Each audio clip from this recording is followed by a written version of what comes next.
issued a consumer alert claiming criminals are cashing in on last week's tornadoes in the Moore and Shawnee area. They say criminals, most likely overseas, are doing it by scamming potential renters recently displaced from their homes. Through their misfortune, they're finding opportunity. The scam was brought to light this week after realtors in Oklahoma City reported fraudulent activity on Craigslist. 7 News reporter Sylvia Corkill found out how they're doing it. Sylvia. These scammers know hundreds of people were displaced from their homes and that they're desperately looking for rental properties until they're able to rebuild. Victims are looking on Craigslist and immediately wiring deposits, only to find out no home ever existed. I talked to the Lawton Board of Realtors today. They say while no such reports have been made locally, it's not to say it can't happen. They say the best way to protect yourself when house hunting is to make sure you're physically there for the transaction and to do your research behind the person or company you'll be renting from.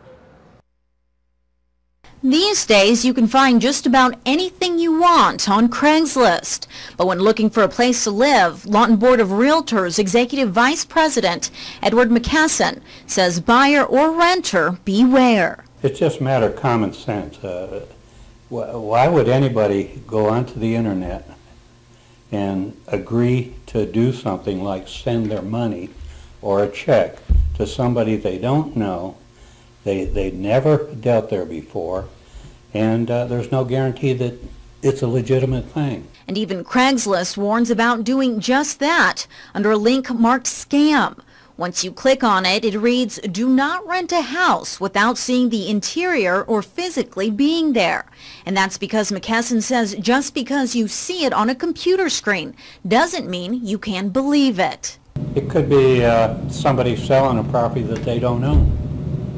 You know, somebody doesn't know what they're doing. They're dealing with an individual that's not a licensee.